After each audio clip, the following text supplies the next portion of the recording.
سلام دوستان عزیز من، چطورین؟ امیدوارم حالتون عالی باشه. تینا هستم و خیلی خوش اومدید به فال امروز خودتون.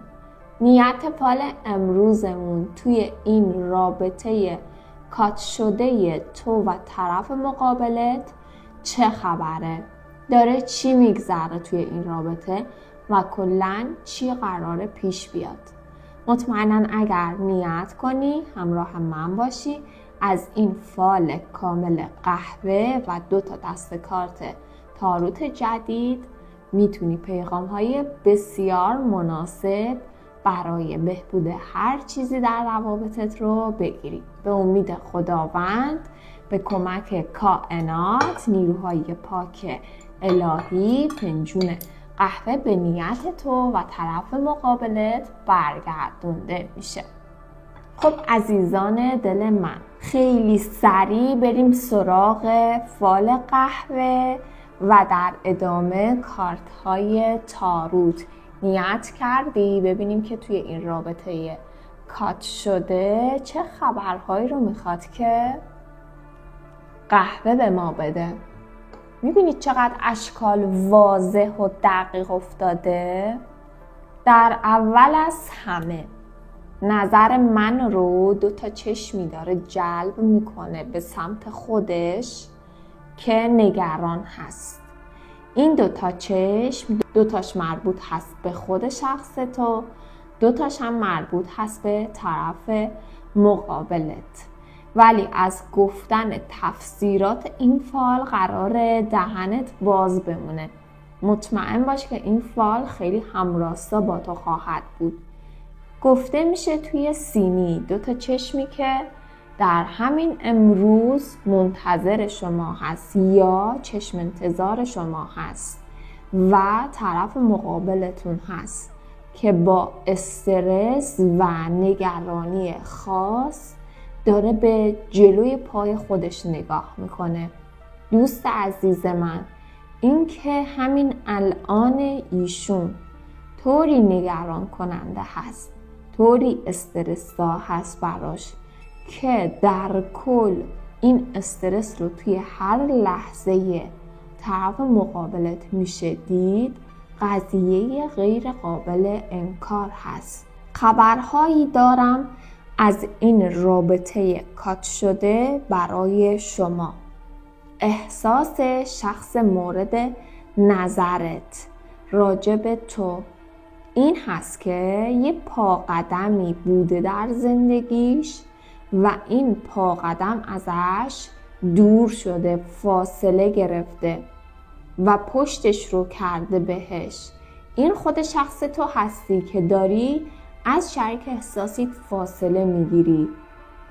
باعث و بانی که باعث شده شما دور بشید، پا قدمتون رو از زندگی ایشون دور کنید، کارهای خودش هست. ولی مطمئناً افکاری در سرش میشه دید که این افکار گسترش یافته شده هست توی سینی و راجبش قشنگ حرف زده میشه. میگه شریک احساسی شما فکرهای واضح و روشنی داره راجب تو. درسته که شما رابطتون به یک کاتی رسیده، ولی فکر ایشون برگشت مجدد هست. ایشون احساس میکنن که میتونن همه چیز رو بهبود بدن و این احساس توی یه بالا پایینی و عدم بالانس خاصی قرار داره. خیلی وقتا امیدوار هست، میگه سعی میکنم، میسازم هر چیزی رو که خراب کردم، هر کاری که باعث ناراحتیت شده یه راهی برای جبرانش پیدا میکنه توی ذهنش. ولی وقتی که پای عمل میرسه یه دلسردی خاص یا یه دودلی خاص همراه شریک احساسی مد نظر شما شده. اگر میخوای که از این شخص خبر بگیری، من خوابهایی رو میبینم که این خوابها تعبیراتی داره در خواب و خیال این شخص حضور تو خیلی فعال هست. دلیلش میدونی چی هست؟ شما به طرف مقابلتون با وجود کات شدگی خیلی دارید فکر میکنید و واقعا انرژی دارید میذارید و برای همین هست که یه جوری برقراری ارتباط بین شما و طرف مقابلتون و روح‌های شما در خواب دیده میشه. مطمئناً که مشکلاتی وجود داشته که باعث کاتی یا حتی فاصله شده، ولی این خواب‌هایی که یکی هست و گفته میشه شما در خواب و خیال این شخص حضور دارید، یه نشونه خاص برای شریک احساسیتون هست. اینکه شما ایشون رو فراموش نکردید و کلاً حتی اگر خودش سعی و تلاش کنه که بخواد برای یه مدت کوتاه هم شما رو و یاد و خاطره شما رو کنار بذاره، به هیچ عنوان این اتفاق به وجود نمیاد. خب من دو به شکیش رو از این کات شدگی میتونم ببینم. اگر بخوام رو راست باهاتون باشم، دلیل اصلی این کات شدگی اصلا نمیدونه که چی هست. من یه فراموشی خاص رو دارم میبینم، یا ایشون یه کاری کرده که نمیدونه که واقعا اون یه کارش باعث شده که این کاتی به وجود بیاد، یا این که رفتاری که داشته، کارهایی که میکرده، انجام دادنش دست خودش نبوده. دوست عزیز من، اگر هشداری دادم به شما از اینکه شریک احساسی شما ممکن هست درگیر انرژی منفی باشه یا یه نفری براش یه کار انرژیک حتی انجام داده باشه، تعجب نکنید. البته برای تعداد کمی از دوستانم، قریب به 20%، نه همه شما، ولی میگه اخلاق و رفتار شخصیتی که با شما در کاتی هست شما رو طلب میکنه.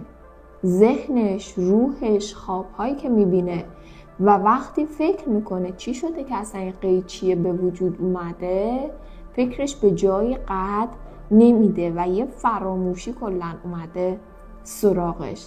این فراموشی ممکن هست بعضی وقتها خطرناک باشه، طوری که وقتی میخواد بیاد سمت تو قدم برداره شما رو چک میکنه، خسته هست از اتفاقها، میخواد بیاد سمت تو، یهو همون فراموشی میاد سراغش و نمیذاره کلن به سمت شما بیاد. یا حتی ممکن هست مرور خاطرات ناراحت کننده، حرفهای ناراحت کننده به وجود بیاد که اینها باعث میشن با تمام میل و رغبتی که داره و دوست داره به سمت شما بیاد، یک کنارگیری خاصی رو مجدد انتخاب کنه. خب در رابطه کات شده شما، احساس شما رو نگران میبینم. نگرانی که وجود داره همراه شده با یه تنهایی و همراه شده با یه دلتنگی. شما شخصیتی هستید که تنهایی و دلگیری هایی که براتون به وجود اومده تحملش براتون سخت شده، ولی منتظر هستید از سکوتی که کردید یا حتی سکوتی که به اجبار حاکم شده در رابطه شما نهایت استفاده رو بتونید ببرید. من شما رو خسته میبینم از اینکه مدام داری تکاپو میکنی، سعی میکنی که یا رابطه رو به یه جای سفت و محکم برسونی یا همیشه سعی میکنی که رضایت شریک احساسیت رو نسبت به خودت جلب کنی و با خودت میگی با تمام این که من هر چی دارم رو برای شخص مورد نظر میذارم، این شخصیت اصلاً قدردان من نیست یا اونطور که باید و شاید قدردانی باید بکنه. از تو احساس میکنی که اینطوری قدردانی نمیکنه. خستگی های شما رو درک میکنم، ولی اینکه واقعا آیا شریک احساسی شما قدردان شما نیست؟ این قضیه رو اجازه بدید که من بگم اینجا یه کار یه ذره میتونه تغییراتی داشته باشه، چرا که ایشون رو در این فاصله میشه گفت که دلتنگ شده برای شما میبینه خودش رو و این دلتنگی به خاطر کارهایی هست که تو انجام دادی. در هر لحظه و هر ثانیه ایشون شما حضوری داشتید، یا زنگ و تماسی بوده، یا بودن در کنار هم بوده، یا کلا فکر و یاد و خاطره شما یکی بوده. اگر دقت کنید ایشون احساس میکنن که برعکس آویزون شدن و بلا تکلیف هستن و من بخش عمده مشکلات بین شما دو نفر رو در این میبینم که شاید هر دوی شما احساس میکنید که طرف مقابل شما رو اونطور که باید و شاید دوست نداره، در صورتی که هم تو واقعا این شخص رو دوست داری و هم طرف مقابل و پارتنر شما واقعا شما رو دوست داره و احساس مشترک دوست داشتن بین شما کاملا داره به چشم میخوره. خب من از افکار شخص مورد نظرت، اگر توی کاتی هستی، اگر نمیدونی که فکرش چی هست، یه سری اطلاعات بهت میدم.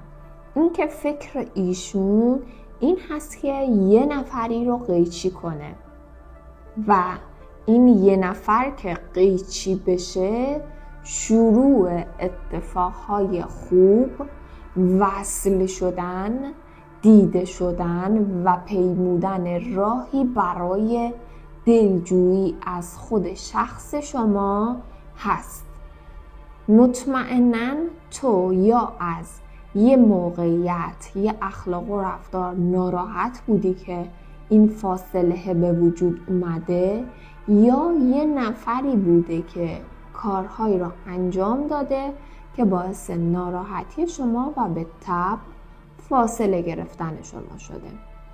هر چیزی که هست، سینی قهوه من میگه ایشون رها خواهند کرد، حتی قیچی خواهند کرد اون یه اخلاق یا حتی اون یه شخصی که باعث شده شما از هم فاصله بگیرید.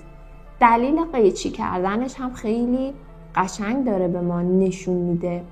فرض کنید که شخصیت یا اون اتفاقی که باعث ناراحتی شما شده مداوم در حال این بوده که خودش رو بهترین نشون بده، ولی توی این مدته یا تاثیرگذاریش کم شده و یا برای بعضی از دوستانم داره کارمایی رو تسویه میکنه که همونطوری که یک کارهایی انجام داده که شما رو بی ارزش کنه، خدای نکرده در چش طرف مقابل، این اتفاق دقیقاً داره برای خودش به وجود میاد. و من برای دوستانی که مداخله گری، دخالت کردن یک نفر، چندین نفر یا اشخاصی که باعث شدن شما رابطتون توی فاصله باشه، مداخله گری اونها رو میبینم بی نتیجه میمونه، قولش رو بهت میدم و بی تأثیر شدن کارهاشون رو و گرفتار شدن اونها در کارمایی که خودشون به وجود آوردن رو راجبش میتونم بهت قول بدم، قول 100% بدم. و اما نلبکی قهوه ما از زانوی غمی که شخص کات شده بغل کرده حرف میزنه. ایشون در موقعیتی هستن که مدام دارن به فکر فرو میرن، فکر خاطرات خوب، شیرین و لحظاتی که با هم دیگه داشتید. من شخصیت خاص مد نظرتون رو در نلبکی طوری میبینم که هر لحظه شما در هر جایگاهی، در هر مکانی یه خاطره مشترکی داشتید. وقتی که به سراغ یه سری جاها میره یا یه سری نمادها، هدیه‌ها، حرف‌ها یا مکان‌های مشترکی هست بین شما دو نفر که حضور پیدا میکنه اونجا، دقیقاً به یاد شما میفته. اگر یه هدیه‌ای دادید به این شخص، این هدیه در کنارش بوده، یا حتی اگر یه نشونه‌ای از شما در اون جایی که زیاد رفت و آمد میکنه وجود داشته باشه، این شخص رو هر ثانیه‌اش رو درگیر شما میشه دید که هست.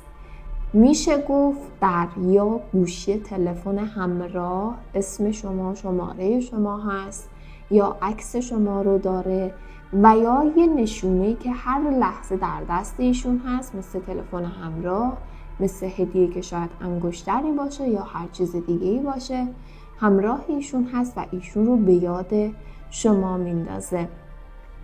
چشم رو میبینی در بعضی از روابط کات شده قریب به 60% وجود چشم زخم و حسد از طرف یک شخصیتی که چشمهای گشادی داره، مخصوصا وقتی که احساس حسادت میکنه. شما احساس میکنید مردمکش داره تنگ میشه.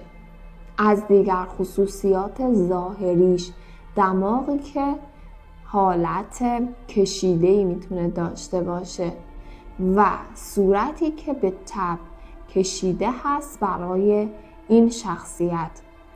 از خصوصیات شخصیت حسودی هست که متاسفانه رابطه شما رو توی حسادت خاصی قرار داده و انرژیش رو چه مستقیم باشه حتی به صورت غیر مستقیم باشه به سمت شما فرستاده. این که میخواد شریک احساسی شما چه کاری انجام بده. من ایشون رو در نلبکی طوری میبینم که با خانواده یا با دوستی که خیلی با هم دیگه میتونستن صمیمی باشن، سر پول، ارث یا یه قضیه مالی بینشون به هم خورده و ایشون رو دارم میبینم که فعلا واقعا ذکر و فکر این شخص درگیر اون یه مسئله شده. میتونه برای شما مناسب باشه، چرا که این قضیه ایشون رو خسته کرده. اگر با خانوادهش خوب بوده، با آدم‌های دور و برش خوب بوده، طوری که شما رو در اولویت‌های بعدی قرار میداده، این قضیه منتفی هست بالکل، چرا که بینشون به هم خورده. سر یه قضیه مالی هم این حالت ناراحتی از هم دیگه و دلخوری از هم دیگه به وجود اومده. این قضیه کشدار هست، فکر نکن که خیلی سریع حل میشه و دوباره به سمت هم برمیگردن. خیر، این چنین نیست. چیزی که من دارم میبینم این ناراحتی بین اون آدم هایی که شما زیاد دوست نداشتید که ارتباط پررنگی باشون داشته باشه خیلی ادامه دار خواهد بود و یه نکته جالب و جذاب برای دوستایی هست که میخوان رابطه کات شدهشون به نتایج خوب برسه، به برگشت منتهی بشه، چرا که خسته از هر کسی که نقش مهمی رو داشته در فاصله گرفتن شما دو نفر از همدیگه، خسته از اونها به سمت شما میاد. نلبکی قهوه من ایشون رو که در حالت ناراحتی هستن، غم دارن، منتظر هم نشون میده. منتظر این هست که یا یه حس مثبت از تو دریافت کنه یا یه خبر خوب دریافت کنه و برای بسیاری از دوستان ایشون منتظر هست که شما به سمتش قدم بردارید و چشم به راه میتونه باشه. انگار در موقعیتی که مثل مناسبتی بوده یا هر چیزی منتظر دریافت پیام و پیغام از طرف شخص شما بوده و اگر به تازگی ها مناسبتی بوده که شما ایشون رو یاد نکردید، ناراحت از این هست که نکنه که واقعا بخواید که فاصله ای رو از این شخص بگیرید در هر صورت من عشق دو طرفه رو براتون میبینم. این عشق دستخوش تغییراتی قرار داده شده به وسیله آدم‌هایی که ماسکی رو مدام روی صورت خودشون میزنن.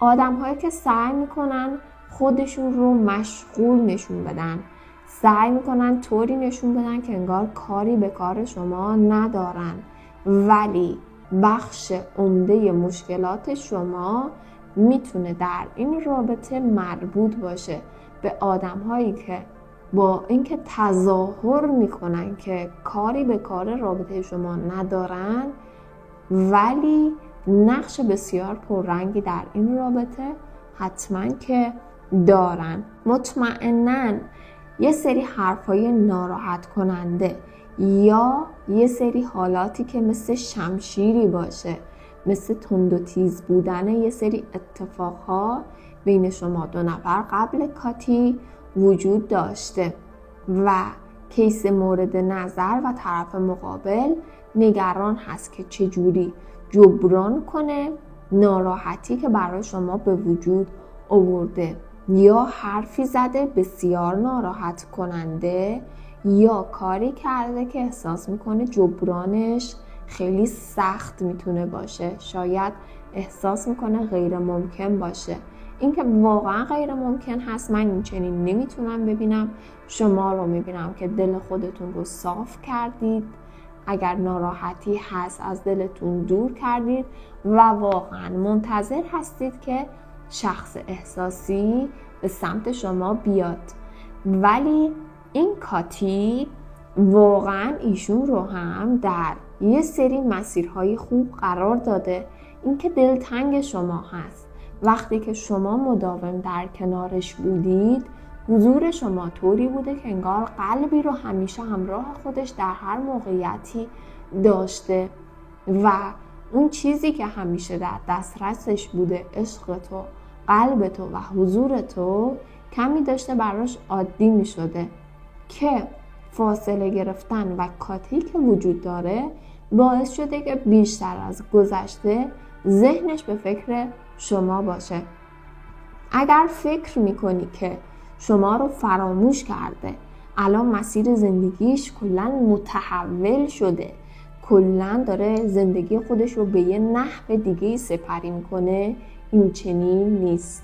مشکلات قبلی، اخلاق و رفتاری که در پشیمونی هست رو داره نشون میده، مشکلات قبلی که حضور داره و اخلاقی که دوست داره اونها رو عوض کنه. ناراحت هست، من ایشون رو میبینم که خودشون رو دارن سرزنش میکنن. طرف مقابل شما با فکر کردن به شما لبخند روی لبهاش میاد.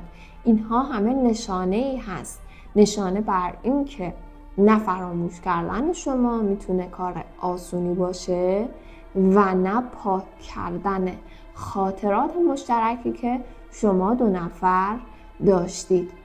خب اگر میخوای بدونی که توی این رابطه کات شده امید اتفاق افتادن مسائل خوب چقدر هست، من اون رو بسیار بسیار بالا میبینم و بهتون بگم بالای 70% از دوستانی که توی این انرژی خانی، توی این فال همراه ما هستن، برگشت مجدد براتون وجود داره و گفته میشه با برگشت دوباره مثل نخی که پاره شده باشه، دوباره به هم گره بخوره، وصل شدن شما بسیار محکمتر و نزدیکتر از قبل به هم خواهد بود.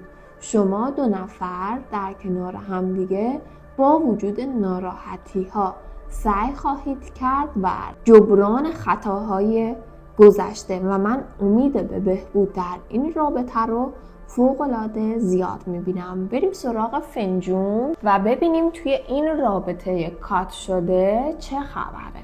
فنجون رو میبینید چقدر روشن هست. دوستای گل من امید به اتفاقهای خوب توی رابطه کات شده شما دو نفر رو خیلی بالا میبینم. فال امروز من از روشنایی ها حرف میزنه، از اتفاقات خوب. میگه سیاهی و تاریکی اگر وجود داشته، تو متوجه شدی از طرف چه کسی هست و اون سیاهی و ناامیدی رو دور خواهی کرد. اگر اقدامی کردی، اگر پاکسازی کردی، نتیجه گرفتی، به زودی نتیجهش رو خواهی دید. اگر پاکسازی نکردی، متوجه شدی ریشه اصلی مشکلات چه شخصی یا چه کاری، حتی چه انرژی میتونه باشه و شکت به یقین تبدیل شده و انرژی های منفی رو دور خواهی کرد. شاید حسدی باشه، شاید یک شخصیتی باشه که فال به شما داره میگه که شما دقیقاً متوجه شدید مشکل از کجا بوده و اون مشکل رو به راحتی حل خواهید کرد. میدونی راجع به تو توی این رابطه کات شده طرف مقابلت در این فاصله چی فکر میکنه؟ شما رو به عنوان یه شخصیت صبور داره راجع بهتون فکر میکنه. میگه چقدر صبور بوده، چقدر من رو تحمل کرده و علاوه بر این صبوری شما رو بخشنده متصور هست. شما مطمئناً یه خطای بزرگ شخص مورد نظرتون رو بخشیدید که اینجوری شما رو بخشنده متصور هست و احساس میکنه که اگر واقعاً از ته دل جبران کنه خطاهای خودش رو، هر چقدر هم ایراد داشته باشه کارهاش، هر چقدر هم یه خطای بزرگ کرده باشه، میتونه از تو فرصت مجددی بگیره برای شروع از نو و فرصت مجدد رو خیلی بهش امیدوار هست. یه قضیه دیگه، وقتی که این کاتی و ناراحتی به وجود اومده، شما رو به عنوان یه شخصیت ناشناخته در ذهنش متصور شده. احساس میکرده قبلش که شما یه سری اخلاق و رفتار سطحی میتونید داشته باشید، ولی الان فنجون قهوه من میگه که راجب شما فکر میکنه که هیچی اصلا راجبت نمیدونه یا دقت نکرده یا به علایق تو اصلا دل نسپرده، متوجهش نشده و خیلی این قضیه مهم هست که میگه شخصیت خاص مد نظر تو الان خوندن دست تو براش خیلی سخت شده، نمیدونه میخوای چی کار کنی یا الان در چه حس و حالی هستی. ویژگی های درونی این شخص این هست که عاشق آدم های ناشناخته هست، اینکه ندونه که چی کار میکنی، اینکه قابل حدس نباشه کارهای تو. لطفاً اگر خیلی راجع به کارهاتون توضیح میدادید قبل از اینکه اتفاقی بیفته، سعی کنید کارهاتون طوری باشه که یه جذابیت خاصی مثل ناشناخته بودن شما، حس درونیتون یا هر چیزی رو اضافه کنید به اخلاق و رفتارهای خوبتون. خیلی تاثیرگذار هست در جلب نظر مثبت شریک احساسیتون. یه حس دیگه هم داره، فکر میکنه که یه سری قضایا داشته عادی پیش میرفته یا رو به سمت عادی شدن میرفته. شاید دوست داشتن باشه، شاید یه سری کارهای تکراری باشه و از تکراری بودن یه ذره خسته شده بوده و خیلی خوب میشه که هم شما خودتون بتونید زندگیتون رو از یه حس تکراری بودن نجات بدید و هم طرف مقابل شما مطمئناً میتونه که با تزریق حس خوب، با تزریق اتفاقهای خوب به زندگیتون و بیرون اومدن از روزمرگی ها خیلی حرفای تازه و جدید برای گفتن در این رابطه داشته باشید. سعی کنید از این حالت مداوم بودن، تکراری بودن بیایید بیرون، چه خودتون باشید چه طرف مقابلتون باشه. ایشون ناراحت هست از اینکه انگار تمام لحظاتش یک شکل داشته سپری می شده. شاید حرفایی که شنیده نمی شده، شاید خواسته هایی از طرف ایشون که گوش کردن به اونها از طرف شما ضعیف شده بوده یا گوش نمی کردی یا برات مهم نبوده. حتی اگر خود این شخص حرفای شما رو نمی شنیده و جامع عمل نمی پوشونده به حرفای شما، مطمئن باشید که راجع به این قضیه داره فکر میکنه که اگر من در موقعیت درست حرفش رو میشنیدم، اگر من واقعا اون کاری که باید انجام میدادم رو انجام میدادم، توجه میکردم، کار به اینجا نمیکشید. دوست دارم از 2 دسته کارت براتون پیغام بگیرم و باهاتون صحبت کنم راجع به این که طرف مقابل شما در این رابطه کات شده بین شما و ایشون چه خبر هست، داره چی کار میکنه و کلا راجع به تو چه فکری داره، چه حسی داره. این رابطه کات شده میخواد چی بشه؟ به امید خداوند به کمک کائنات ببینیم که کارت ها چی میگن. ببین، من به وضوح میتونم این رو ببینم در همون کارت اول که خیلی سریع اتفاقهای ناراحت کننده شما 2 نفر بهشون پایان داده خواهد شد. ایشون به پایانی برای غم و غصه ها، ناراحتی ها، فاصله ها و حتی دوری ها فکر میکنن.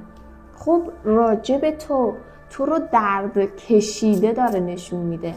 این خیلی خوب هست که متوجه شده که در تن تو، در روح تو حتی دردهایی رو به وجود آورده که هیچ کدوم از شما از حضور این دردها در جسم و روحتون خوشحال نیستید. ولی میگه که ایشون متصور هست که شما درک متقابلی از شریک عاطفیتون در یه زمان و موقعیت خاصی نداشتید، یا ایشون متصور هست که ایشون هم دردهایی داشته، ناراحتی‌هایی داشته که شما اون ناراحتی‌ها رو نمی‌دیدید. ولی میدونید چرا این ناراحتی‌ها دقیقاً دیده نمی‌شده از طرف خود شخص شما؟ خیلی جالب هست. میگه که خودش جواب خودش رو داره میده. میگه اگر من در موقعی که سختی وجود داشته، ناراحتی وجود داشته، دلخوری وجود داشته، اگر من درد تو رو میدیدم، اگر من متوجه حرف دل تو میشدم، تو هم متوجه حرف دل من به تبع میشدی یا واکنش مناسبی نشون میدادی در مقابل خواسته های من. کمی احساس میکنه که به خاطر اینکه بی توجهی یا کم توجهی کرده، شما سعی کردید که یه فاصله ای رو از این شخصیت بگیرید تا به خودش بیاد و این احساس میتونه احساس درستی هم باشه. ولی میگه که مطمئناً که اگر فاصله ای گرفتی بر این که ایشون به خودشون بیاد، اگر متوجهش بشه و مطمئن بشه از این قضیه، کمی ممکن هست حالت لجبازی بگیره. چرا حالت لجبازی بگیره؟ به خاطر اینکه احساس میکنه اگر از این به بعد وقتی برگشت داشتید که مطمئنا برگشت خواهید داشت شما 2 نفر به هم دیگه، وقتی برگشتش دوباره اگر ناراحتی به وجود بیاد، شما سریع فاصله میگیرید تا شریک احساسیتون به خودش بیاد یا دچار سختی بشه، عذاب بکشه و برای اینکه میترسه از این فاصله‌ای که به وجود اومده که دوباره به وجود بیاد، سعی میکنه این فاصله گرفتن یا حتی سکوت رو کمی در اون حدی که واقعا تاثیرگذار هست و بسیار هم تاثیرگذار بوده، تاثیرگذار نشون نده. این فکر و ذهن ایشون هست و میگه اگر میخوای خبری بگیری، میگه نگران هست که بیاد به سمت شما، دوباره شما فاصله‌ای بگیرید و ناراحتی ها از اول به وجود بیاد. از دست کارت دوم براتون استفاده میکنم و از کلاغ‌ها میخوام خبرهایی براتون بگیرم و ببینم که توی این رابطه کات شده چه خبره، چی میگذره توی این رابطه کات شده. خب کارت های کلاغ‌ها رو داریم براتون میریزیم و خیلی قشنگ دارن صحبت میکنن از امید به اتفاقهای خوب.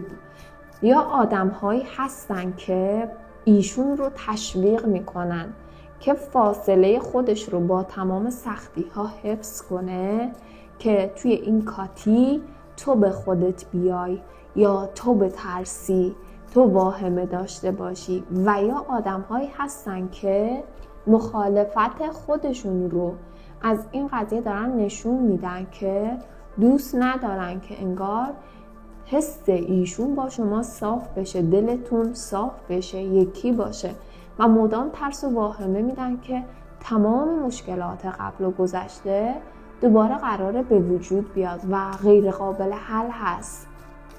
این حرفهای منفی رو کلاغ‌ها راجبش خیلی قشنگ دارن خبر میدن و میگن که یک کلاغ 40 کلاغ داره میشه.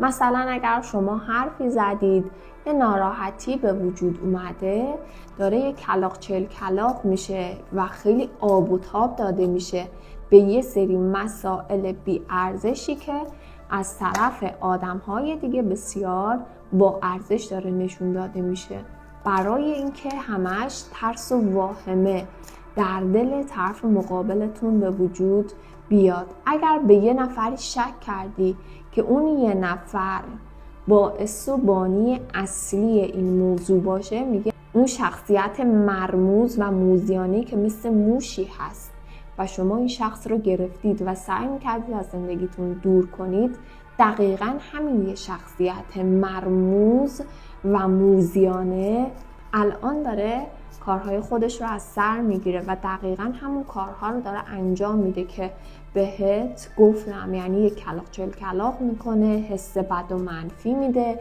حس ناراحت کننده میده، ولی این قضیه تا کی ادامه داره؟ دقیقاً همون حرفی که در سینی قهوه اومده بود. شخص، همون شخصیت مرموز، دچار کارما خواهد شد. قولش رو بهت میدم که خیلی سریع قرار کارما دامنش رو بگیره و زندگیش از این حالت سرخوشی که داره، حالت تکبر و غروری که به خودش گرفته و احساس موفقیتی که میکنه، از این همه مشکلاتی که به وجود آورده، از این حس و حال و از این کارها مطمئناً بیرون خواهد اومد. من بهت قول میدم که اگر یه نفر هست یا چند نفر هستن دست به دست هم دادند، نقشه میریزن برای شما و رابطتون، برای زندگیتون، هر چند احساس کنید که غیر ممکن هست، ممکن خواهد شد. در تک تک زندگی اونها اتفاقهایی به وجود میاد که کارما هست دقیقاً و گریبانگیر خود این اشخاص خواهد شد، کارهایی که انجام دادن و خطری که برای زندگیشون دیده میشه بسیار بزرگتر از خطری هست که شما میتونید متصور بشید. همونطوری که بار مسئولیت رو روی دوش شما گذاشتن، بار ناراحتی رو روی دوش شما گذاشتن، درکی از شما و زندگیتون ندارن این آدم هایی که دارن لطمه وارد میکنن به شما، دقیقا همون لطمه ها به سمت خودشون داره میاد.